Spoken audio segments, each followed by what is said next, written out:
ऐसे ही का नाम ये कंबोजलाल है, कैसा ही रंगो रूप है, पैसा ही माल है।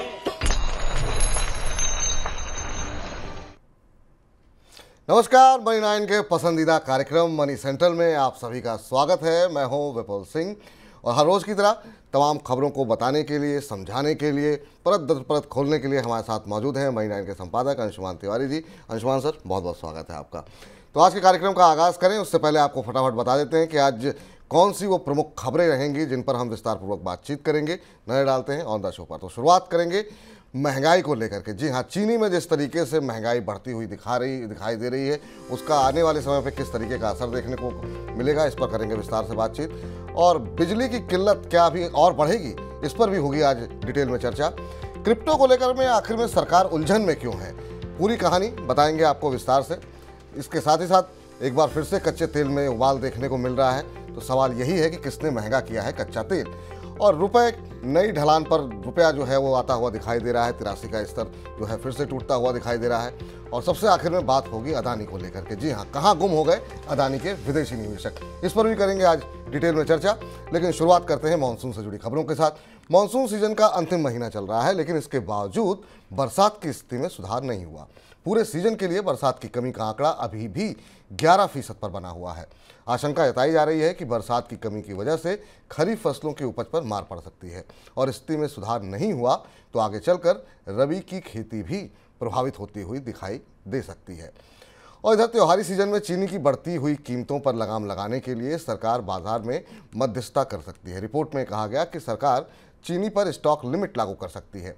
इस साल गन्ने की खेती बढ़ने के बावजूद प्रमुख गन्ना उत्पादक राज्यों में बरसात की कमी की वजह से इस साल चीनी का उत्पादन प्रभावित होने की आशंका जताई जा रही है, जिस वजह से चीनी का भाव बढ़ सकता है। सरकार ने आखिरी बार 2016 में चीनी पर स्टॉक लिमिट लगाई थी।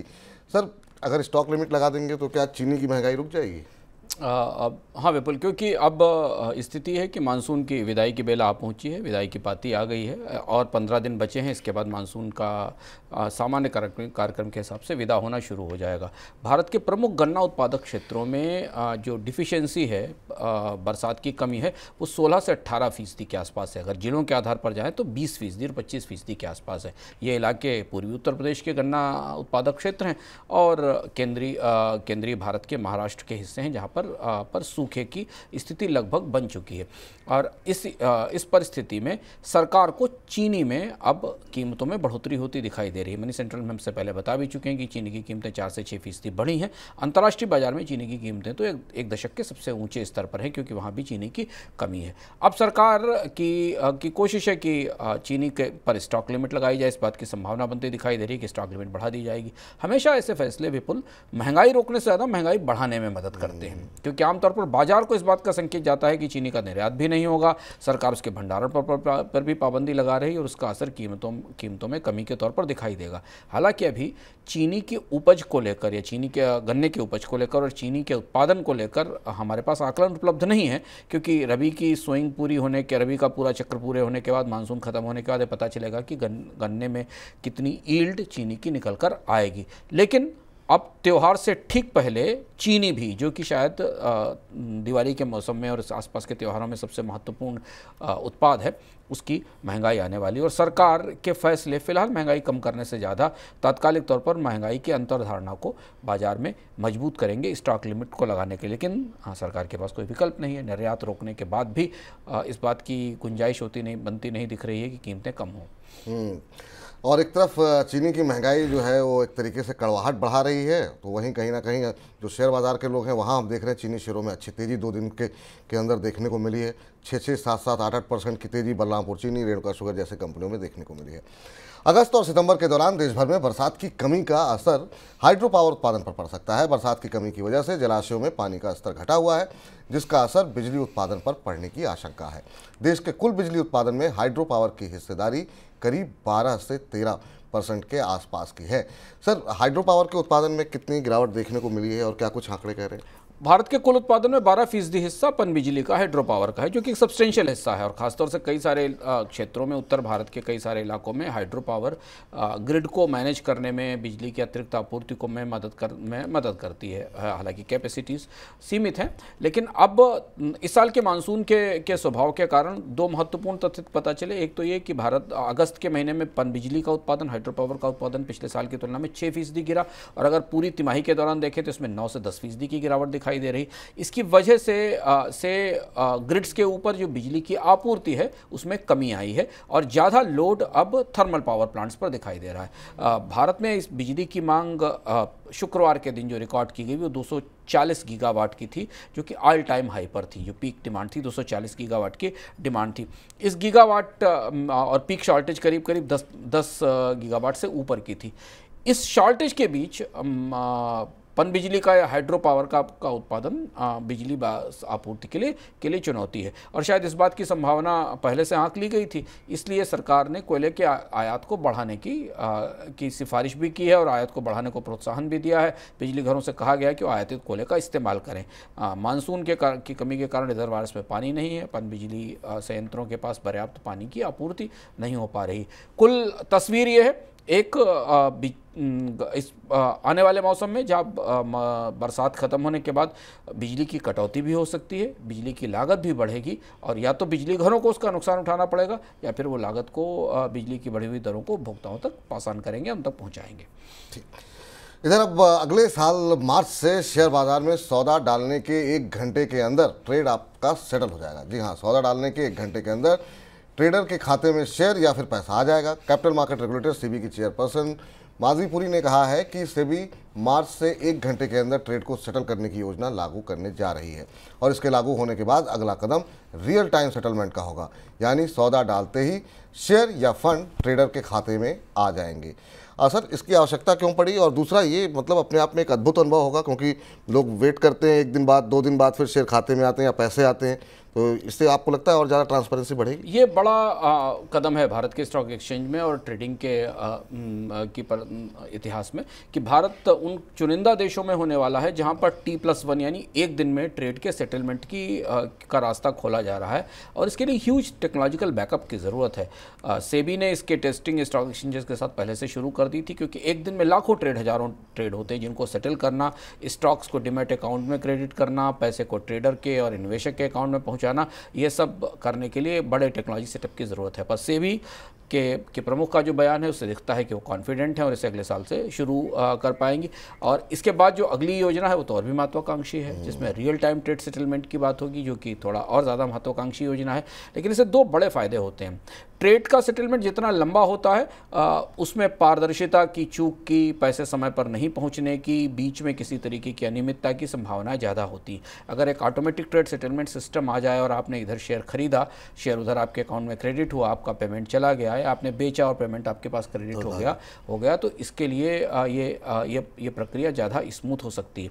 इसमें एक चीज़ ध्यान रखने की ज़रूरत है कि इसमें स्टॉक एक्सचेंजेस के साथ बाकी स्टेक होल्डर्स भी हैं, इसमें ब्रोकर्स भी हैं, इसमें बाकी एजेंसियाँ भी हैं, उन्हें भी इस सेटलमेंट के हिसाब से, क्या नई व्यवस्था के हिसाब से अपनी तकनीकी क्षमताओं को बढ़ाना होगा।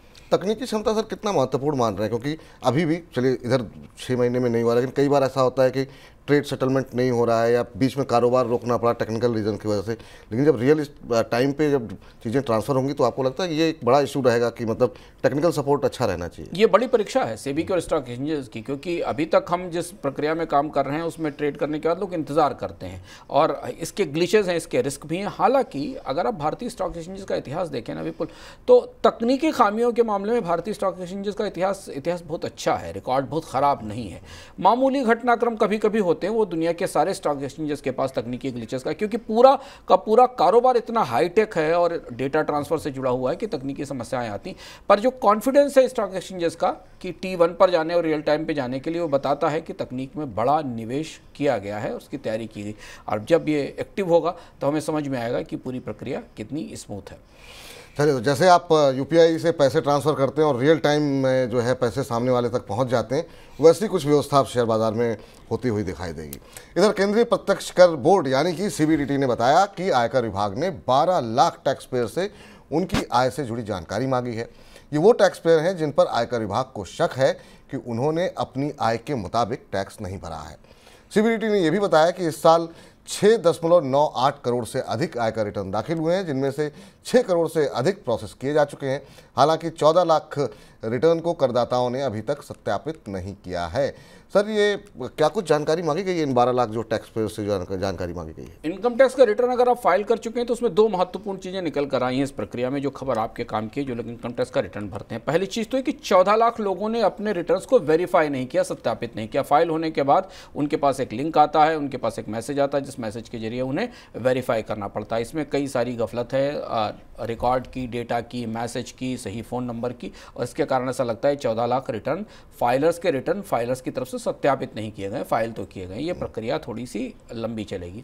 दूसरा, ये बड़ा नंबर है और चौंकाने वाला है कि 12 लाख रिटर्न्स ऐसे फाइल हुए हैं जिनमें इनकम टैक्स डिपार्टमेंट को ऐसा लग रहा है कि इसमें सही सूचनाएं नहीं दी गई हैं, और शायद उनके पिछले साल की इनकम से वो मैच नहीं कर रहे हैं, या उनके एक्सपेंडिचर पैटर्न से वो मैच नहीं कर रहे हैं। स्पष्ट रूप से इनकम टैक्स डिपार्टमेंट ने ये तो नहीं बताया कि क्या जानकारियां मांगी गई हैं, लेकिन 12 लाख रिटर्न वालों को नोटिस और सूचनाएं और जानकारियों के लिए भेजा जा रहा है। तो अगर आपका भी रिटर्न ऐसा है जिसमें आपको लगता है कि आपने पूरी सूचना नहीं दी, तो आप तैयार रहिए, आपके पास इनकम टैक्स डिपार्टमेंट की चिट्ठी या मैसेज आता ही होगा।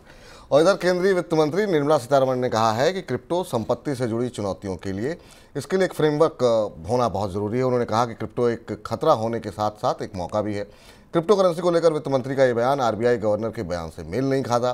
पिछले दिसंबर में आरबीआई गवर्नर ने कहा था कि क्रिप्टो करेंसी को अगर बढ़ावा दिया गया तो इसकी वजह से वित्तीय संकट पैदा हो सकता है। सर, क्रिप्टो को लेकर के वित्त मंत्री कुछ और कह रही हैं, पहले उनका रुख कुछ और था, अब कुछ और दिखाई दे रहा है। भारत सरकार चाहती क्या है क्रिप्टो को लेकर? सरकार गहरे ऊहापोह में क्रिप्टो को लेकर, और जिस तरह के रंग बदले हैं क्रिप्टो को लेकर सरकार के रेगुलेटर्स के पिछले 1 साल में, वे तो चौंकाने वाले हैं। क्रिप्टो को एक बार भारत के वित्तीय रेगुलेटर ने फाइनेंशियल सिक्योरिटी के लिए खतरा बताया, पूंजी तक कह दिया। यह भी कहा गया रेगुलेटर की तरफ से कि क्रिप्टो एक तरफ पूंजी है। सरकार भी तय नहीं कर पाई कि वो क्रिप्टो के साथ करना क्या चाहती है। क्रिप्टो के ऊपर टैक्स भी लगा दिया गया उनकी चीज़ों पर, लेकिन अभी भारत में कोई कानून फ्रेमवर्क नहीं है। क्रिप्टो वैध है या अवैध है, इसका कारोबार ठीक है कि नहीं ठीक है। अब G20 से पहले G20 के एजेंडे में क्रिप्टो एक महत्वपूर्ण हिस्सा है। भारत सरकार अब शायद क्रिप्टो की वास्तविकता को स्वीकार करते हुए उस तरफ बढ़ रही है जहां वो एक कानूनी फ्रेमवर्क बनाने की बात करेगी, लेकिन अभी भी वित्त मंत्री के बयान में पैराडॉक्स है। वित्त मंत्री एक तरफ से खतरा भी मान रही है, दूसरी तरफ अवसर भी मान रही है। अगर अवसर है तो इसके नियम स्पष्ट होने चाहिए, निवेश के बाकी चीज़ों के टैक्स लगा दिया गया है, पर कारोबार में पारदर्शिता नहीं, एक्सचेंज के लिए कोई रेगुलेशन नहीं है। जो एक्सचेंजेस हैं वो किसके दायरे में आते हैं किसी को पता नहीं, किन एक्सचेंजेस पर कौन काम कर रहा है। लेकिन G20 के एजेंडे में शायद क्रिप्टो पर चर्चा होगी और हमारे सामने कोई एक साझा फ्रेमवर्क निकल कर आएगा। चलिए, तो बैठक का इंतजार रहेगा और इस बैठक में क्या कुछ निकल के आता है क्रिप्टो को लेकर के थोड़ी स्पष्टता है तो ज़्यादा बेहतर रहेगा। टेलीकॉम रेगुलेटर TRAI ने निजी FM रेडियो पर समाचार तथा करंट अफेयर्स के कार्यक्रमों का प्रस्ताव दिया है। TRAI ने कहा कि निजी FM रेडियो चैनलों पर हर घंटे 10 मिनट तक समाचार बुलेटिन या करंट अफेयर्स बुलेटिन की अनुमति होनी चाहिए, और समाचार के लिए नियम और शर्तें उसी तरह होनी चाहिए जिस तरह के नियम ऑल इंडिया रेडियो के लिए लागू हैं। सर, इस तरह की सिफारिश के पीछे लॉजिक क्या है जो TRAI ने दिया है? ये भी बड़ा दिलचस्प है। भारत में सूचना प्रसारण के उदारीकरण को जमाना बीत गया, दशक बीत गए। दर्जनों न्यूज़ चैनल हैं, टीवी पर चल रहे हैं, पर रेडियो में पता नहीं सरकार के क्या आग्रह हैं कि वो रेडियो में न्यूज़ को प्राइवेट चैनल्स को नहीं देना चाहती और उसमें AIR की मोनोपोली बनाए रखना चाहती है। ये बड़ा, और ये चर्चा इससे पहले भी संसदीय समितियों में भी हुई, R&B मिनिस्ट्री के भीतर भी हुई, लेकिन जब भी ये चर्चा आती है तो सरकार पीछे हट जाती है और ये मानती कि रेडियो न्यूज़ जो है, केवल रेडियो का न्यूज़, वो सरकार का एक अधिकार रहेगा। हालांकि समाचार पहुँचाने के दर्जनों माध्यम हैं, लोग अब रेडियो के न्यूज़ से ज़्यादा बाकी स्रोतों से न्यूज़ ले रहे हैं, तो शायद TRAI फिर सरकार की उस सोच को हिलाने के लिए उसने फिर एक सिफारिश भेजी। सिफारिश पहले भी जा चुकी है, बोलिए, इससे पहले भी कई बार सिफारिशें जा चुकी हैं कि ऑडियो न्यूज़ को, रेडियो न्यूज़ का पर AIR का, भारतीय आकाशवाणी का एक अधिकार खत्म किया जाए। प्राइवेट FM चैनल्स को भी करंट अफेयर्स के, न्यूज़ के प्रोग्राम प्रसारित करने की इजाज़त दी जाए। भारत के FM channel mostly entertainment FM channel बनकर रह गए, और वो भी ये मांग रहे हैं कि उनको समाचार प्रसारित करने की छूट दी जाए। इससे एक बड़े दायरे में जो लोग रेडियो सुनते हैं या जिनके पास FM का है, उन्हें उन तक सूचनाएं पहुंचेंगी। अभी सरकार की तरफ से इस मामले में कोई बात नहीं की गई। TRAI ने अपने पिछले प्रस्ताव की तुलना में इस प्रस्ताव को थोड़ा सुधारा है और इसमें एक कहा है कि 10 मिनट तक का समय दिया जा सकता है प्राइवेट FM चैनल्स को, जिसमें वो 10 मिनट में करंट अफेयर्स के कार्यक्रम प्रसारित कर सकते हैं। पर इस पर निर्भर करेगा कि सरकार इस पर क्या फैसला लेती है। चलिए, अब सरकार के रुख पर निर्भर करेगा कि आप गीत संगीत के साथ साथ कम से कम खबरों को भी जानते रहिए, चलते हुए, गाड़ी चलाते हुए और कहीं भी सफ़र करते समय। आगे क्या रुख लेती है सरकार, उस पर नज़र रहेगी। इधर ऑटो डीलर्स के पास गाड़ियों का स्टॉक बढ़ने लगा है और आशंका जताई जा रही है कि अगस्त में खराब मानसून की वजह से ऑटो डीलर्स के पास स्टॉक बढ़ा है। देश के ऑटो डीलर्स संगठन फाडा की तरफ से दिए गए आंकड़ों से पता चला है कि अगस्त के दौरान ऑटो डीलर्स के पास पैसेंजर गाड़ियों का औसत स्टॉक 58 से 63 दिन का दर्ज किया गया। जुलाई में स्टॉक का आंकड़ा 50 से 55 दिन का था। पैसेंजर गाड़ियों के साथ साथ डीलर्स के पास टू व्हीलर्स के स्टॉक में भी बढ़ोतरी देखने को मिल रही है। सर, गाड़ियों की सेल तो बढ़ रही है, फिर ये बढ़ी हुई इन्वेंट्री क्या दिखा रही है? बढ़ी हुई इन्वेंट्री का नंबर थोड़ा अलार्मिंग है ऑटो कंपनियों के लिए भी, सेल्स के लिए भी। अगस्त के महीने में हमने कारों की बिक्री में 9% की बढ़ोतरी देखी। हालांकि ज़्यादातर महंगी और SUV कारें थी, लेकिन हमेशा कार कंपनियों की बिक्री या सेल्स को जिस एक सबसे महत्वपूर्ण पैमाने पर नापा जाता है वो डीलरों के पास इन्वेंट्री या स्टॉक्स में कितनी कारें। आमतौर पर यह माना जाता है कि 50 दिन तक की इन्वेंट्री होनी चाहिए, बट अब फाडा का आंकड़ा बता रहा है कि आंकड़ा 60 दिन से ज़्यादा जा रहा है, यानी 2 महीने तक की कारें गोदामों में, शोरूम्स में पड़ी हुई हैं, बिक नहीं रही हैं। इसके 2 बड़े असर हैं, इसके 2 बड़े संकेत हैं। त्योहारी मौसम से पहले इन्वेंट्री की स्थिति को देखते हुए कंपनियां उत्पादन नहीं बढ़ाएंगी, क्योंकि उन कार ऑलरेडी बाजार में मौजूद हैं, स्टॉक्स में अवेलेबल हैं, जिन्हें बेचा जाएगा। इसलिए आपको ऑटोमोबाइल सेक्टर के उत्पादन में कमी या गिरावट मंथली आधार पर दिखाई देगी आने वाले समय में। दूसरी चीज़ है कि मानसून का, सूखे का और अब जो आर्थिक चुनौतियां हैं उनके असर के कारण कंपनियों को यह भी दिख रहा है कि जब इतनी ही इन्वेंट्री नहीं उठ रही तो आगे सेल कितनी आएगी। इसलिए त्योहारी मौसम में हालांकि तैयारियां बहुत हैं ऑटोमोबाइल कंपनियों की तरफ से, डीलर्स की तरफ से, बट इन्वेंट्री ये बता रही है कि डिमांड पर दबाव बना रह सकता है और कंपनियां अपने उत्पादन को उस हिसाब से बदलेंगी, अपने उत्पादन के क्रम को संशोधित करेंगी। जी, इधर देश के सर्विस सेक्टर में की ग्रोथ पहले के मुकाबले कुछ सुस्त पड़ी है। अगस्त के दौरान सर्विस PMI घट करके 60.1 पर आ गया, तो जुलाई के दौरान 62.3 पर था। हालांकि PMI का आंकड़ा औसत से बहुत ऊपर है, लेकिन इस साल की शुरुआत में सर्विस सेक्टर में जिस तरह की तेज रिकवरी देखने को मिली थी, वैसी अब रिकवरी देखने को नहीं मिली है, जिस वजह से PMI के आंकड़ों में गिरावट देखने को मिली है। सर, सर्विस PMI में गिरावट की सबसे बड़ी वजह क्या मानते हैं? सर्विस PMI में गिरावट बाकी मैन्युफैक्चरिंग की तुलना में थोड़ी ज़्यादा कॉम्प्लिकेटेड और जटिल है। हमने लगातार कोविड से उभरने के बाद सर्विस PMI को सस्टेन करते हुए, बढ़ते हुए देखा है, लेकिन ये पहला मौका है जब अगस्त में 60 के आसपास सर्विस PMI गिरता हुआ दिखाई दे रहा है। और ये इसमें 2 महत्वपूर्ण चीज़ें, एक तो मैन्युफैक्चरिंग से रिलेटेड सर्विसेज हैं जहां गिरावट होती दिखाई दे रही है, और कंजम्पशन से रिलेटेड सर्विसेज में गिरावट होती दिखाई दे रही है।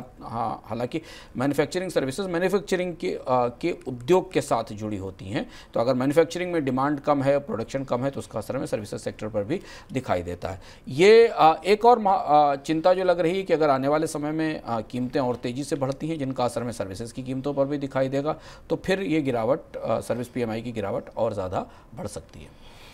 चलिए, तो अब जो है आगे बढ़ते हैं और अब रुख करते हैं आज की सबसे बड़ी खबर का।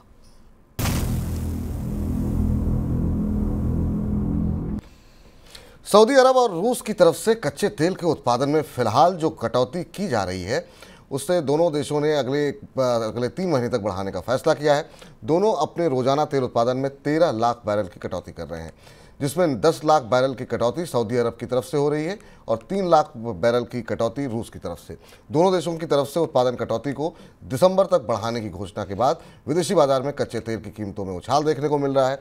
मंगलवार को ब्रेंट क्रूड का भाव बढ़ करके $91 के पार चला गया, जो कि 10 महीने में सबसे ज़्यादा उच्चतम स्तर देखने को मिल रहा है। सर, $90 तक पहुंचने की सबसे बड़ी वजह आप क्या मान रहे हैं? ओपेक देश मार्च से इस बात की पेशबंदी कर रहे थे कि उत्पादन में कटौती की जाए। सऊदी अरब को शुरुआत में सफलता भी नहीं मिली, सऊदी अरब ने अपनी तरफ से कटौती की, पर MBS जो सऊदी प्रिंस हैं, उन्होंने बहुत गहरी डिप्लोमेसी के साथ रूस को इसमें शामिल कर लिया। अब आप ये माने कि रूस, जो कि भारत का पुराना मित्र है, वो और सऊदी, ये दोनों मिलकर दुनिया के कच्चे तेल बाजार में अब कटौती के लिए एक बड़ी सहमति बना चुके हैं ओपेक देशों के बीच में, और उसी का असर है कि कच्चा तेल 90 से ऊपर निकल गया, और वो भी ऐसे समय पर जब भारत गहरी महंगाई से जूझ रहा है। जो आंकड़े मिल रहे हैं, जो तैयारी के आंकड़े मिल रहे हैं, दिसंबर तक ये कटौती जारी रहेगी।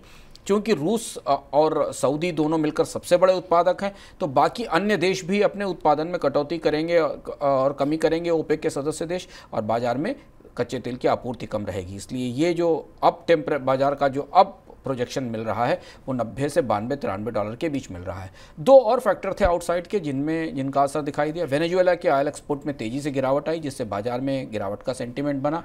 ईरान के तेल पर अभी प्रतिबंध है, इसलिए बाजार में नहीं आ रहा है। दरअसल ये ऐसा पहली बार हुआ है विपुल, जबकि अंतर्राष्ट्रीय स्तर पर मंदी की संभावना के बीच ओपेक देशों ने बेहद तेजी के साथ अपने उत्पादन के ढांचे को इस तरह से संतुलित किया कि वो कच्चे तेल की कीमतों को 90 डॉलर से ऊपर रखें। रूस अभी तक थोड़ा आउटलायर था। रूस अभी तक दुनिया के बाजार में कच्चे तेल की कीमतों में के उत्पादन में कटौती के नियमों में या व्यवस्था में शामिल नहीं हो रहा था, लेकिन अब रूस भी साथ है। उसका नतीजा है कि हम कच्चे तेल की महंगाई को 90 डॉलर से ऊपर पहुँचता देख रहे हैं।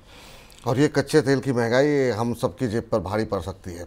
कच्चे तेल का भाव बढ़ने और अमेरिकी डॉलर में तेजी की वजह से भारतीय करेंसी रुपए में भारी गिरावट देखने को मिल रही है। डॉलर का भाव एक बार फिर से 83 रुपये के पार हो गया है। बुधवार सुबह डॉलर के मुकाबले रुपया गिरावट के साथ 83.09 के स्तर पर खुला। रुपए में आई इस गिरावट की वजह से देश में आयातित वस्तुओं की महंगाई बढ़ने की आशंका जताई जा रही है। डॉलर इंडेक्स करीब 6 महीने की ऊंचाई पर पहुंच गया है। मंगलवार को डॉलर इंडेक्स ने 104.9 का ऊपरी स्तर छुआ, जो कि 15 मार्च के बाद सबसे ऊपरी स्तर है। सर, अब ये रुपए की गिरावट एक तरीके से दोहरी चुनौती हो गई है। एक तरफ कच्चा तेल महंगा, फिर इंपोर्ट हम करेंगे वो और महंगा। रुपए में नई ढलान शुरू हुई, 83 के पार पहुंच गया। और रिजर्व बैंक की तमाम कोशिशों के बाद, भारत का विदेशी मुद्रा भंडार अच्छा होने के बाद भी रुपए की कमजोरी अब नहीं रुक रही। और भारत के लिए दोहरी चुनौती है। एक तो ये कि कच्चा तेल 90 डॉलर से ऊपर, 91 डॉलर से ऊपर से 83 का रुपया, तो आप मान सकते हैं कि भारत को कच्चा तेल बेहद महंगा पड़ने वाला है। क्योंकि इससे पहले जब कच्चे तेल की कीमत ने 80-90 डॉलर का स्तर छुआ था, तब रुपया 79-80 के आसपास था। अब रुपया 83 के पार हो रहा है और कच्चा तेल 90 के पार हो रहा है। और ये भारत के टोटल ऑयल इंपोर्ट बिल के लिए बड़ी चुनौती है। दूसरी चीज़ है कि 83 के पार निकलते ही विपुल रुपया अब बहुत वॉलेटिलिटी के रेंज में चला जाता है। जैसे 83 के पार रुपया पार होता है, अब इसमें बहुत सारे और भी फैक्टर्स हैं जो रुपये की कीमत में प्ले करेंगे, जैसे विदेशी निवेशकों का शेयर बाजार में व्यवहार। सोमवार का आंकड़ा मैं देख रहा था, सोमवार को विदेशी निवेशकों ने करीब 3,367 करोड़ रुपए के शेयर्स की बिकवाली की। अगर स्टॉक मार्केट में विदेशी निवेशक आए दिन अब बिकवाली करेंगे तो उसका असर हमें सीधे रुपए की कीमत पर रिफ्लेक्ट होता दिखाई देगा। रुपया और कमजोर होता दिखाई देगा। अब रिजर्व बैंक के लिए रुपए का मैनेजमेंट यहाँ काफ़ी पेचीदा होता दिख रहा है, क्योंकि कच्चे तेल की कीमतों का एक मनोवैज्ञानिक दबाव रुपए पर हमेशा रहेगा और ये आगे चलकर हमें बाकी चीज़ों के आयात पर भी की कीमतें भी बढ़ते हुए दिखाई देगा। हम अब उस स्थिति में हैं जहाँ रुपया और कच्चा तेल मिलकर इंपोर्टेड महंगाई को बढ़ावा दे रहे हैं। चलिए, तो आयातित महंगाई के लिए तैयार हो जाइए। लेकिन सर, सबसे बड़ा सवाल ये है कि पेट्रोल डीजल की कीमतों का क्या होगा। चुनावी साल है, सिलेंडर के दाम कम कर दिए, वो लोग उम्मीद करते पेट्रोल डीजल भी सस्ता होगा, लेकिन ऐसी स्थिति तो दिखाई नहीं दे रही है। कीमतें तो खैर पिछले साल भी कम नहीं हुई। जब कच्चे तेल की कीमतें कम हुई थी, रूस से सस्ता कच्चा तेल आयात हुआ था, यही सबसे बड़ी दुविधा है। और अब जो महंगाई की नई ट्रेजेक्ट्री आ रही है, जो अभी यहाँ से शुरू हो रही है और जो त्योहारी मौसम में हमें खाद्य महंगाई के तौर पर, शुगर की महंगाई के तौर पर दिखाई देगी, उसमें तेल भी पड़ रहा है, उसमें पेट्रोल डीजल भी इस महंगाई की आग में शामिल हो रहा है। तो अभी से लेकर दिसंबर जनवरी तक भारत में महंगाई का एक नया दौर देखने को मिल सकता है। उलझन ये है कि चुनाव के करीब जाते हुए सरकार का कीमतों में कटौती कर पाएगी, इस बात की संभावना बिल्कुल नहीं है। कीमतों में बढ़ोतरी ना करने की नौबत आ जाए, जो नहीं हो सकती, क्योंकि भारतीय राजनीति पेट्रोल डीजल की कीमतों को लेकर संवेदनशील है। तो इसका प्रत्यक्ष रूप से असर ये होगा कि अब बढ़े हुए कच्चे तेल की कीमत 90 डॉलर का तेल और 83 डॉलर के रुपए की पूरी मार तेल कंपनियों को अपनी बैलेंस शीट पर उठानी होगी। देखिए, अभी हाल में सरकार ने एलपीजी सिलेंडर पर सब्सिडी पर कीमतों में कमी की और उसकी सब्सिडी का बोझ मना कर दिया है कि बजट से नहीं मिलेगा, तेल कंपनियों को अपनी जेब से उठाना पड़ेगा। अगर आप सऊदी और रूस के पूरे डिज़ाइन और प्लान को देखें, मैं कल ओपेक की पूरी योजना को समझने की कोशिश कर रहा था और विशेष बात कर रहा था तेल ट्रेडर से, उनकी योजना को देखें तो वो कच्चे तेल की कीमतें जनवरी तक 90 और 92 डॉलर के आसपास रखना चाहते हैं। और अब भारत की अपनी पेशबंदी, भारत की महंगाई प्रबंधन की पेशबंदी इसी को देखकर होगी। तो निश्चित रूप से बड़ी समस्या जो है वो सरकार के लिए फिलहाल आती हुई दिखाई दे रही है। मॉरिशस और बर्मुडा से अदानी ग्रुप की कंपनियों में निवेश करने वाले 8 पब्लिक फंड्स में से 6 फंड्स बंद हो चुके हैं। रिपोर्ट में कहा गया कि इन फंड्स के बंद होने की वजह से कैपिटल मार्केट रेगुलेटर सेबी को उन लोगों का पता करने में मुश्किल होगी जिन्होंने इन फंड्स में निवेश से लाभ उठाया है। अब सर, ये कौन कौन से फंड थे जो कि बंद कर दिए गए? ये अडानी समूह के पूरे रहस्यमय जांच पड़ताल, हिंडनबर्ग की रिपोर्ट, सेबी की जांच, सुप्रीम कोर्ट की जांच और ओसीआरपी के खुलासे के बीच ये आने वाली एक और महत्वपूर्ण खबर है। और ये खबर सीधे अब भारत के नियामकों की तरफ की बढ़ रही चुनौती की तरफ इशारा करती है। खबरें बता रही है कि ऐसे फंड थे जिनका ये माना जाता है कि अडानी समूह के परिवार के लोगों ने इनका इस्तेमाल भारत से पैसा ले जाकर इन फंड के जरिए, ये इन विदेशी निवेशकों के जरिए भारत में रूट करने के लिए किया। इनमें से फंड अपना काम करके बंद हो गए और इनके बारे में जानकारी बाद में उपलब्ध हुई। इसमें ग्लोबल अपॉर्चुनिटीज़ फंड है, दूसरा asset trade and investment fund है, एक लिंगो ट्रेडिंग है, एक मिड ईस्ट ओशन ट्रेड है, एक ईएम रिसर्जेंट फंड है और एक एशिया विजन फंड है। इसमें कुछ फंड 2006 में बंद हो गए थे, कुछ फंड 2019 में बंद हुए, कुछ फंड 2015 में बंद हुए, कुछ फंड 2022 में अगस्त में बंद हुए और अगस्त में, और 2022 फरवरी में बंद हुए, और एक फंड 2020 में बंद हो गया था। इन फंड्स का महत्व तो इसलिए है क्योंकि इन्हीं के जरिए वो सारी पड़ताल पूरी की जानी है जिसका आरोप हिंडनबर्ग की रिपोर्ट में लगाया गया और सेबी जिसका की जांच कर रही है। तो क्या सर, सेबी इसकी जो पड़ताल की, सेबी की जांच से ये चीज़ें निकल गई क्या? अभी कहना स्पष्ट नहीं है कि सेबी चूक गई, लेकिन ये फंड्स बंद होने का मतलब है कि सेबी के पास इनकी जानकारियां शायद नहीं पहुंच पाई। अब यहाँ विशेषज्ञों से हमने बात करने की कोशिश की तो विशेषज्ञों का कहना था कि अगर कोई फंड बंद हो जाता है और अगर वो 2-3 साल पहले तक का पहले बंद हुआ है तो उसके बारे में जानकारी मांगना जरूरी है, लेकिन अगर 2 साल के बाद से ज़्यादा पहले समय बंद हो चुका है तो उसके बारे में सेबी को जानकारी मिलने में मुश्किल होगी। अब यहाँ इस बात का तार आप सेबी की उस जांच से जोड़िए जो सेबी ने आज से 5-6 साल पहले शुरू की थी कुछ मॉरिशस बेस्ड फंड्स के मामले में, जहाँ से अडानी समूह में निवेश हो रहा था। अब इनके बारे में देखना होगा कि सेबी ने क्या इन 5-6 फंड जिनका जिक्र हमने किया, इनका जिक्र भी पता चला है, क्या इनके बारे में कोई सूचना सेबी ने अपनी जांच रिपोर्ट में दी है जो उसने सुप्रीम कोर्ट में सौंपी है। क्योंकि अगर ये फंड्स इस पूरी प्रक्रिया में शामिल पाए गए जिसके बारे में इन फंड्स ने से जो सूचना मिली है, वो जानकारी मिली है, तो फिर थोड़ा पूरा अडानी का पूरा विदेश से आने वाले पैसे का या विदेश से वाया विदेश आने वाले पैसे का मामला ज़्यादा रहस्यमय हो जाता है। और सेबी की, अब यहाँ जैसे हम बार बार कह रहे हैं कि अब इस पूरे मामले में सेबी की साख पर सवाल है कि सेबी क्या ये सारा नेटवर्क खोलकर अपनी रिपोर्ट में ला पाई है कि नहीं लाई है। और यही वजह रही कि आज जब बाजार खुले तो अडानी के शेयरों में शुरुआती दौर में गिरावट अच्छी खासी देखने को मिल रही थी, बाद में थोड़ी रिकवरी आई है। देखते हैं अब इस मामले में क्या कुछ डेवलपमेंट होगा। लेकिन अडानी समूह में कोई स्ट्रेटजी कैसे प्लान करनी है या शेयर बाजार से जुड़ा कोई भी आपके मन में सवाल हो तो 1 से 2 के बीच में आप हमारे साथ। इसमें एक और चीज़ है कि इसमें ज़्यादातर फंड मॉरिशस के हैं, एक बरमुडा का और मॉरिशस का है। मॉरिशस और अडानी का लिंक लगातार इससे पहले से भी हिंडनबर्ग की रिपोर्ट से पहले से लगातार चर्चा में है, क्योंकि इसमें जो फंड हैं वो उसमें केवल एक ग्लोबल अपॉर्चुनिटीज़ फंड है जो 2005 में खुला था और 2006 में बंद हो गया था, ये बरमुडा का फंड है। बाकी सारे फंड मॉरिशस से हैं और मॉरिशस से सेबी को कितनी जानकारी मिली है अडानी समूह की जांच के मामले में, इस पर सबकी निगाहें होंगी और उस रिपोर्ट पर सबकी निगाहें होंगी जो सुप्रीम कोर्ट में पहुंची है। निश्चित रूप से निगाहें सबकी बनी हुई हैं और ख़ासतौर से शेयर धारकों की भी निगाहें खासतौर से बनी हुई हैं। मुश्किलें सर कितनी बढ़ सकती है अडानी के लिए, क्योंकि अभी तो फंडिंग, अब तक तो कंपनी बेच करके कई सारे कारोबार से निकल करके पैसे उठा रहे हैं, पर इसमें अगर 1% भी कहीं इनका आरोप सिद्ध होते हुए दिखाई दिए तो बड़ा संकट हो जाएगा पूरी ग्रुप के लिए। देखना होगा सेबी कैसे इसमें अडानी समूह के लिए तो खैर हिंडनबर्ग की रिपोर्ट और उसके बाद अडानी समूह को अपना पूरा पुनर्गठन करना पड़ा। आपने देखा डेट की कॉस्ट बढ़ी, कंपनी को कर चुकाना पड़ा। अपने अडानी समूह उतना बड़ा नहीं है रहा जो हिंडनबर्ग की रिपोर्ट से पहले था, आपसे खुलकर छोटा हुआ, सीमित कारोबारों में फोकस कर रहा है।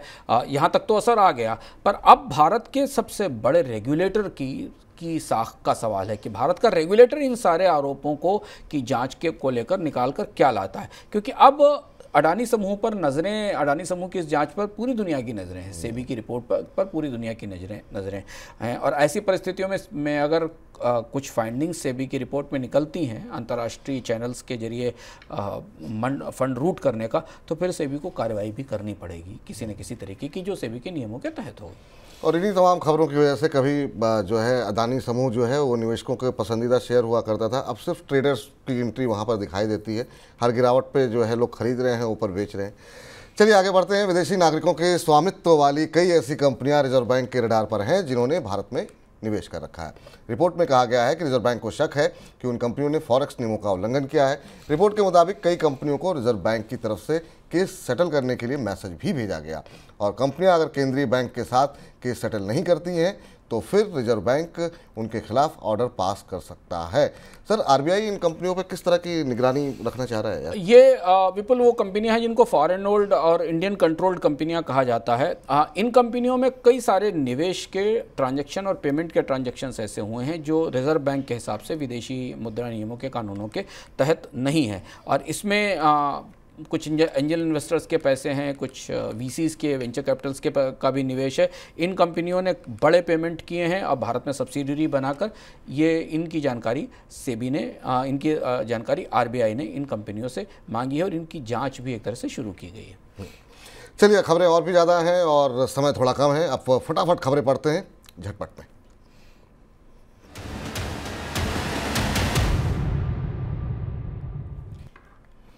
अपने यहाँ सेमीकंडक्टर उत्पादन को बढ़ावा देने के लिए चीन बड़ी योजना बना रहा है। रिपोर्ट में कहा गया है कि सेमीकंडक्टर उत्पादन के लिए चीन 40 अरब डॉलर का निवेश फंड लॉन्च कर सकता है।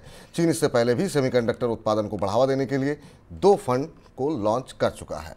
केंद्रीय वित्त मंत्री निर्मला सीतारमण ने मंगलवार को बैंकों तथा वित्तीय संस्थानों से ये सुनिश्चित करने को कहा कि उनके ग्राहक अपने नॉमिनी की जानकारी पक्के तौर पर उपलब्ध कराएं ताकि बिना दावे वाली जमा की समस्या से निपटने में मदद मिले। वित्त मंत्री ने ग्लोबल फिनटेक फेस्ट सभी वित्तीय संस्थानों को ये निर्देश दिए हुए हैं। अब मलेशिया की सरकार इस तरह की व्यवस्था पर काम कर रही है जिसके तहत गूगल, मेटा और दूसरी दिग्गज टेक कंपनियों को न्यूज़ प्लेटफॉर्म्स की जानकारी के इस्तेमाल के लिए न्यूज़ प्लेटफॉर्म्स को पेमेंट करनी होगी। मंगलवार को मलेशिया की सरकार ने इस बारे में सूचित किया। रिलायंस इंडस्ट्रीज से अलग हुई कंपनी जियो फाइनेंशियल अब नेशनल स्टॉक एक्सचेंज के अलग अलग इंडेक्स से भी बाहर होगी। कंपनी इंडेक्स में शामिल होने की शर्तों को पूरा नहीं कर पाई, जिस वजह से गुरुवार को इसे एनएससी के अलग अलग इंडेक्स से बाहर किया गया।